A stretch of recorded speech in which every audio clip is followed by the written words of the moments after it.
Hi everyone, it's Nick, and today I'm reviewing the animated sitcom The Simpsons. It premiered in 1989. It's running in its 36th season, if you can believe it. Premise is, from Wikipedia, says The Simpsons uses the standard setup of a situational comedy or sitcom as its premise. The series centers on a family and their life in a typical American town, serving as a satirical parody of a middle-class American lifestyle. So anyway, this show is great. I've seen just about every episode of it. Not from when it started, but I started watching around 97, 98. And I saw the ones before it as well.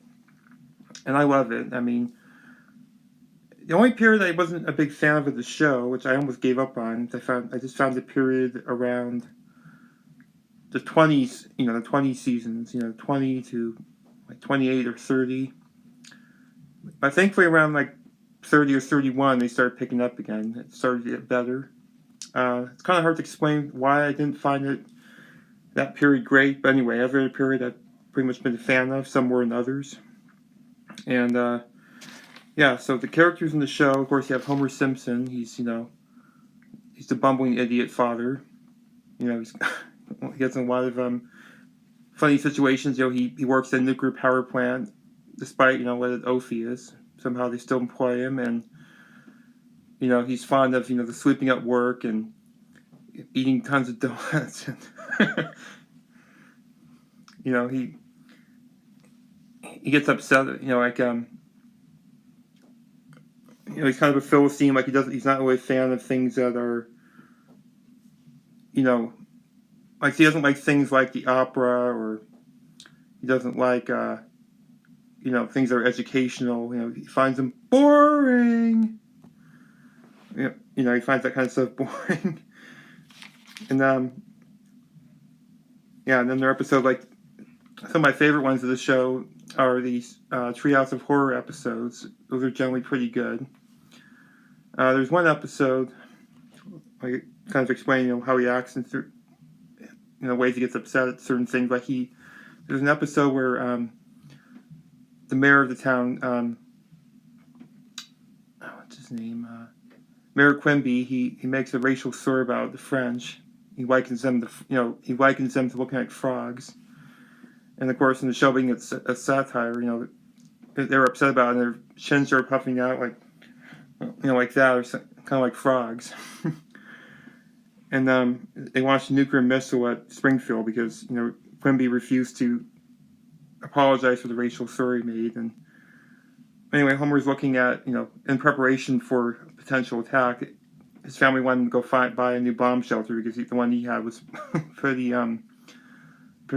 It wouldn't work at all. And anyway, he goes to look at a bomb shelter, and he was in it looking at it, checking it out. And at the time that the missile dropped in the town, he comes out. I can't remember. Oh, I think his name was Herman, the gun shop owner, kind of military guy with one arm. He comes out, and Herman's standing out there. He's just a skeleton. Homer was eating the cream steak, and he says, "Bleh, you call this cream steak?" And then he's in a traffic jam, bunch of dead people in front of him. He says, "Move it or lose it, buddy." And at the movie theater later on in the episode, that someone's in the way, skeleton again. He kicks it. He says, "Hey, down in front!" He kicks his head out of the way. And then you have Marge, his wife, the big blue hair, and oddly enough, really fine figure. Somehow Homer hit the jackpot. She's his long-suffering wife. She's hardworking and all, and her family doesn't really seem to appreciate her. She has this kind of running thing where I haven't really seen it much in the recent seasons, but a lot of the older seasons, she go, or she's now, "I don't know. I don't think that's a very good idea. Bring a sweater. Eat your vegetables." There's actually an episode where Bart imitates her as well. It was hilarious. He did a Marge impression. Uh, and then you have Marge is kind of also the voice of reason in the family. Everyone else in the family, she tends to be the one who holds the family together. As evidence in several episodes, rather they don't know what to do. And then you have Lisa, who's a brainiac, and Goody Two Shoes of the family. And then you have Bart, probably one of the favorite ones, besides Homer. He's the underachiever bad boy. He actually can be pretty smart in the show, but he doesn't really care to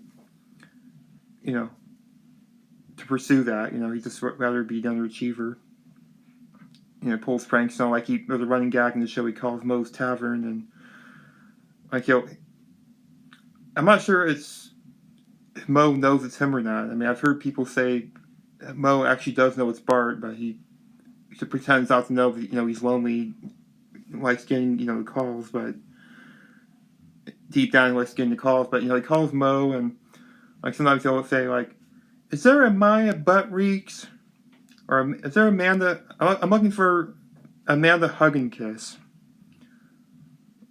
Or "I'm looking for Ivana Tinkle." And Mo will say "Hey everybody, I'm looking for Ivana Tinkle. Everybody, I want Ivana Tinkle." Or "Everybody, Maya Butt Reeks. I'm looking for Everybody, Maya Butt Reeks." "I'm looking for Amanda Hug and Kiss. Everybody, I'm looking for Amanda Hug and Kiss." And then the bar cracks up one episode where he said, "I'm looking for Amanda Hug and Kiss." Barney said, I'm sure you are, Mo." Or he said, "Ivana Tinkle, oh, you better go then." And then Mo gets all angry and said, "Look, if I ever find you, I'm going to kill you. I'm going to slice you up like a hog," or something like that. Bart's cracking up. And anyway, and you have Maggie. Maggie's like the baby in the show. She doesn't really talk, but I mean, she the way they animate, you kind of can tell how she's reacting. If she gets upset or she's excited about something, you watch the show for a while, you kind of know what she's thinking or saying. And then you have the pets. Dog, his name sounds will helper, and then you have they have the few cats. Current one is still Snowball. I think the third, but they had two before Snowball. I can't remember if Snowball is a female or male cat. I know the dog is male. The dog was actually the very first episode they actually introduced the dog. They found him at the racetrack. He was one of the. He's a what are they called? I think they call them. Oh, they're Italian greyhounds. I think racing dogs. Homer found him at the track and adopted him. He was one of the. He's the least performing ones, so we took him in and kind of went from there. And then you have the other characters in the show are actually pretty good as well. Then you have Mo Sislak, the misanthropic bar owner. Then you have Barney Gumble, the town drunk. Let's see, you have Ned Flanders, of course. Homer called him Stupid Flanders. Homer doesn't like him. He's Goody Two Shoes, and he kind of unintentionally he gives off a superior type of attitude Homer is jealous of.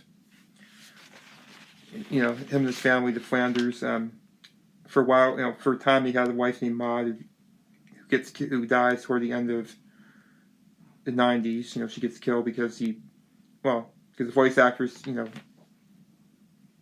initially thought she didn't want to continue the show, so they killed off Maud's character. And then you have Rod and Todd, two sons. Let's see who else you have. You have Mr. Burns, one of my favorites on the show. Him is excellent. I would do the hand clasp, but I'm holding the iPod up, so I can't. Then you have his assistant, Waylon Smithers, his brown-nosing assistant. And you have Lenny and Carl, Homer's co-workers. Lenny, Leonard, Carl Carlson. They're not in a relationship, but they kind of act like they're kind of in... they have kind of a bromance thing going on with each other. They're really close friends. It's almost like they're in the bromance. Then you have, let's see. Oh yeah, you have,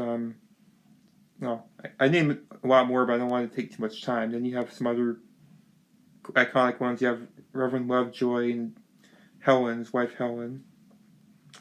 He's kind of the burned out pastor. I mean, you find out during the show that when he started, he was really he had a lot of pep in him. He had a lot of enthusiasm. And then, he, of course, met Ned Flanders. Ned Flanders wore him out over time. Ned's always worried about if he's committing a sin or something, even though he isn't. He just worries too much, and he calls Lovejoy at all hours. And it's eventually that became enthusiasm became, oh, Ned. Everyone, he kind of speaks like he's miserable, like he's just burned out. They call him Lovejoy, like he started that way, and his wife is all catty. Like at times in the show, he says to his wife, "Helen, put away the claws." His wife is a gossip. She's like one of those like you call him a Karen now. They didn't call him that at the time. I should somebody please think of the children. And I guess I'll name a couple more. Then you have, of course, Chief Wiggum. He's the again, overall in the show, a lot of the characters are based on satire stereotypes. He's the corrupt, lazy cop. He's overweight. He looks like a pig. In fact, they call him some characters in the show, make fun, call him Chief Pigum or something like that. And, and you have his two I guess they're two of the police officers on the show, Eddie and Lou. Wiggum gets in these situations like one time he went to the Krusty Burger and he insisted on going in there instead of getting out. He was too lazy to get out, so they were in the SWAT wagon, the SWAT mobile, tall vehicle, and clearance was too low. But he insisted on going there anyway, so he tried to go in there and he kind of, tried to nudge it to the side so he gets the window and it fell over.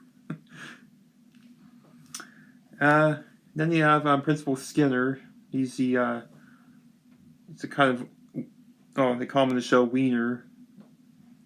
He's kind of a wimp. His mother, he has a strained relationship with his mother, and his mother's always belittling him, yelling at him and all, and he just kind of takes it, at least to an extent. And then you have a superintendent, another favorite on the show of mine. But Gary Chalmers. He's always riding Skinner, and he has kind of a thing for riding Skinner all the time. Back to Skinner's mother. His mother's also really funny on the show. One of the earlier seasons, when she first was introduced, she went to school and she called him Spanky in front of the students, and they're all laughing at him. Let's see. So that's pretty much the characters. They have a lot of others, but it would take a lot of time to list them off. And the show does a pretty good job, again, with being a satire of American culture. There's some episodes where they parody the presidents. They had at least one episode where at the time when Bush Sr. was in office, they had an episode where he moved in across from Simpson, and his wife, Barbara, moved in. And he and Homer really got into it, and Bart was kind of, he ended up being kind of a Dennis the Menace to him, and that was a really good episode. And in that same episode, I think it was kind of, I wasn't really around to know at the time, but I think there was someone named Ayatollah, who at the time was kind of the Bin Laden, Saddam Hussein of the Middle East, and they, the show does visual gags. There was a visual gag on the shirt, and it said, Ayatollah asshole. That was a pretty good one. Ayatollah asshole. And Homer was saying at the yard sale, "Get your Ayatollah asshole shirt. This guy, he thinks he's better than America. Do you agree with that?" And everyone's like, "Boo!" So buy your Ayatollah asshole shirt for $5 and stick it to him. And then let's see. Then you have I mean, to name some of the gags, the show has a lot of visual gags. And then you have your musical numbers on the show. Like there's an episode where Homer gets off work and it was kind of a Flintstones parody. He gets off of work, have the same whistle like they had in the Flintstones, and he flies out the window, and I can't remember what he's flying on. Anyway, it's supposed to be like the tail that Fred Flintstone slides out from when he's off of work, and he slides into his car and crashes in the window, saying, "Simpson, Homer Simpson, he's the greatest man in history. Simpson, Homer Simpson, he's about to crash into a chestnut tree." And he crashed into a chestnut tree. And then, let's see, then you have, the opening itself has a lot of visual gags in it. Like usually the one that, the most famous one is Bart writing on the chalkboard. Let me think of one he wrote. He wrote, one time, let me see, I'll have to look that up. Anyway, I guess I'll name some more. Then you have, like Maggie getting checked out to register by mistake. I can't remember what the register said, but apparently it says something. I don't remember what it said. It's a very quick thing you have to catch it. It's very fast and goes quickly. And you have, let me see, Simpsons chalkboard gags.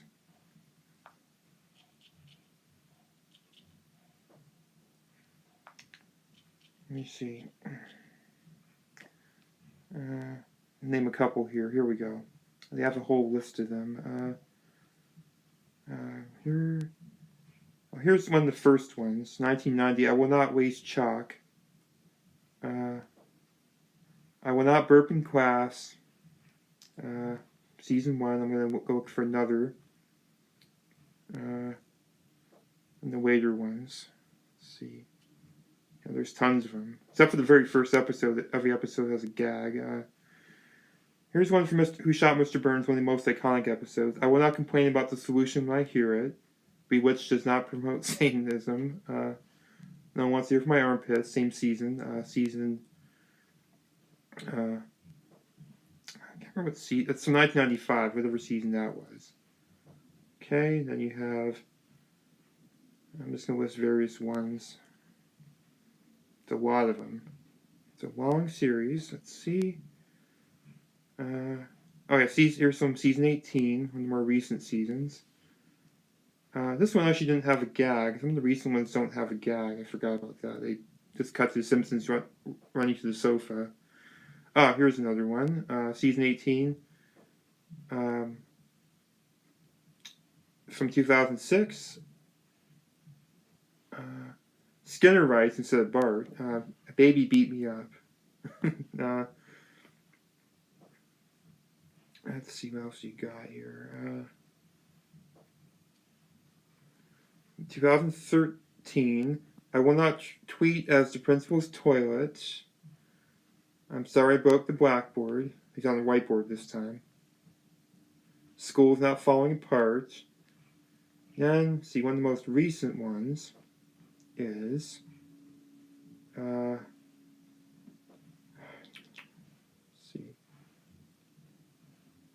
some other shows did the same thing too. Like there's one that Invader Sim had it, South Park had it. Very Odd Parents had it in their Channel Chasers movie. Here's the most recent one. One of the most recent ones, 2023. I will not try to cram 750 characters into the opening credits. And that's from season 34. Season 33. I will not express my feelings through chaos. And I hate rhyming couplets. That's the Treehouse of Horror 32. And also Treehouse of Horror, back to that. Some of the best ones overall in the series. I mean, even if they had kind of a rough period, you could pretty much always count on Treehouse of Horror to be funny. They had, some of my favorite ones are the one with the Smart House, voiced by Pierce Brosnan. The Simpsons, they get this, I can't remember how they got it. I think they ended up winning it or something, this kind of Smart House thing.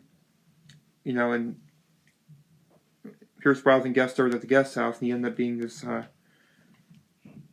Initially, they were told that he wasn't self-aware, but he became self-aware over time, and he, developed a crush on Marge. And anyway, throughout this episode, he's trying to find ways to kill Homer, and that was a pretty funny one.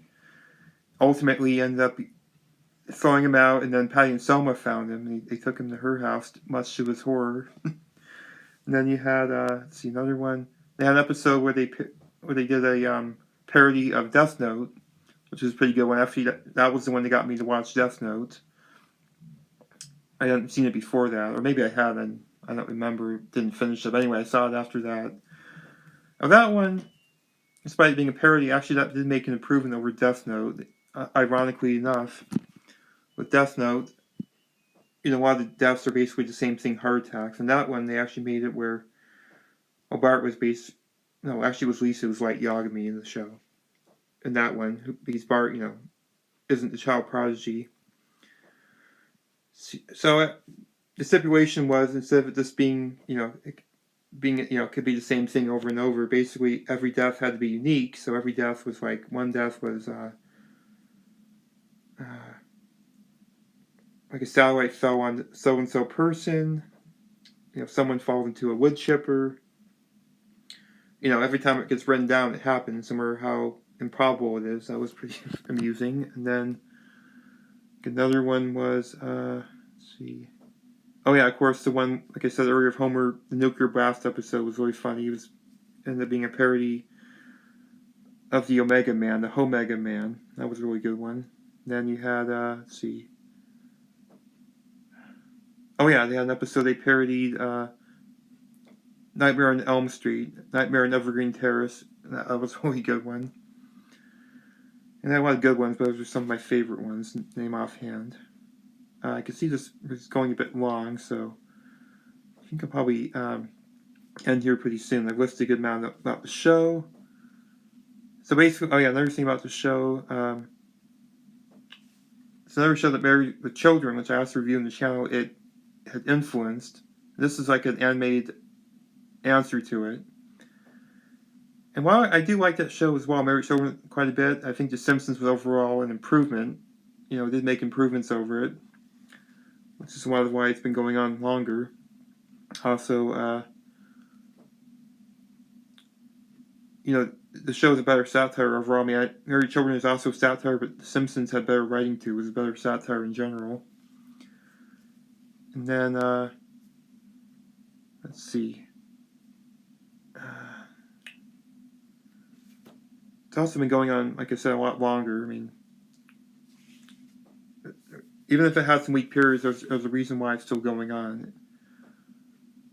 So basically, the show is like, Homer is basically like if Al Bundy were a cartoon, and Marge is it's like Peggy, except if, Peggy was hardworking and, wasn't just sitting on the couch all day. And then you had, like Lisa is basically like Bart, female Bart. Bart is like Kelly. And then I guess the neighbors, the Flanders are like Darcy's or the Rhodes, except, they're practicing Christian, but they're basically like the yuppies, next to the Simpsons, who are the lower middle class people. Unsophisticated family, versus the more sophisticated one. And also with The Simpsons, it had, even for a cartoon, that's pretty good world building. I mean, over time you watch the show, it's like it has its own little world happening. I mean, you have all these businesses, they all feel pretty well fleshed out. Even TV shows, like in the show, they have the Krusty Show, which I actually didn't mention. That was another really good one, the show, Krusty the Clown. He puts on a whole show. He's basically a very depressed, cynical man. He's very self-serving and all. He's greedy, but in the show, he puts on this facade of being this really chipper clown, like, hey, everybody! Which is not really what he's like off the show. As soon as the camera stops rolling, you see him, he's all pessimistic. Anyway, that feels like a pretty well-realized show, and even having its own little bit in it, Itchy and Scratchy show. Which again goes back, it's like Tom and Jerry, except a lot more violent. It's like the more violent answer to Tom and Jerry.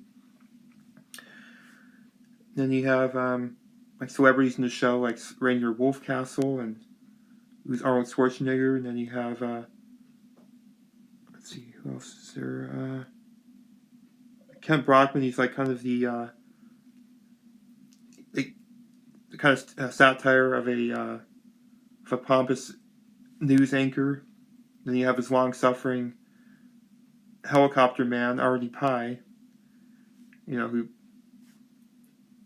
he's always begrudging the way that Kent just takes him for granted. Then you have, of course, the stores in the show, like Quickie Mart, which it's kind of its 7-Eleven. Then you have what else you got? Like there's several others, but I mean they feel pretty well realized. And you have towns in the show like Shelbyville. It's kind of rival neighboring city. Simpsons, even Springfield itself has its own history. And overall, I mean the show they did a pretty good job with it. Which again, Married with Children, I mean it had some things like the shoe store, but overall didn't really have any real world building happening. It was all pretty much localized to a couple spots. So again, Simpsons has the edge on being the overall satire, having its own world building even. Then you have like the side characters in the show. Despite being side characters, they have their own kind of stories going on. Like ones in particular, like Ned Flanders. You learn more about him over the course of the show. And then you have Mo Sizlak again. You learn more about him. Despite being satires, they do have their own kind of character arcs. And you have you have Homer and his relationship with his father. You have again Krusty has its own thing. Oh yeah, he also has Sideshow Bob, another his who extremely despises him. Keeps trying to initially he's trying to kill Krusty, then it moves to Bart. Like he has his own character arcs as well. Even gets married like at one point to Selma. So it does a pretty good job with the side characters too, despite being an animated sitcom. Even the side characters get their own moments to shine. So anyway, it does make improvements, despite Oh, also with The Simpsons, I forgot to mention, kind of one more thing to mention. It started off as a bit, kind of a series of sketches on the show, The Tracy Ullman Show, which came out in 1987. And The Simpsons was a spin-off of that, and took on its own life, actually extremely outliving Tracy Ullman Show. I think that show only lasted a few years. The Simpsons lasted, a few decades already. And I don't know when they're going to end it. It seems like it's going to be on for at least maybe another 10 years. I mean, it's still pretty popular. Testament to how well the show is done overall. And it's influenced other shows, other anime sitcoms like Family Guy and American Dad, also satires. And let's see what else. It's had its own kind of bits in other shows, like other shows reference it, like South Park and Family Guy, even Fairly Odd Parents. Even Phineas Ferb, they reference it too. So it's had its own success. It's had its own games, video games, action figures, comic books, which I haven't done the action figure. I've done the games for sure, and I've done some of the comics. Comics are really funny. It has its own shirts, like Alberto. He has his own t-shirts. Board games. It has its own empire. So basically, I give the show a 9 out of 10. It would probably be a 10, but like I said, there was a period I wasn't particularly fond of. It was kind of a weaker spot. Glad I gave it enough of a chance to continue, because it definitely has come back more recently. In fact, I have to double check if they're airing it. Sometimes the thing here, the cable box, sometimes for some reason it'll mess up and it won't record certain new shows. So anyway, I'll have to check that. Anyway, I hope you enjoyed my review, even though it's a bit long. Please leave a like, subscribe, and leave some comments if you can, please. Let me know what you thought, and I will see you guys soon.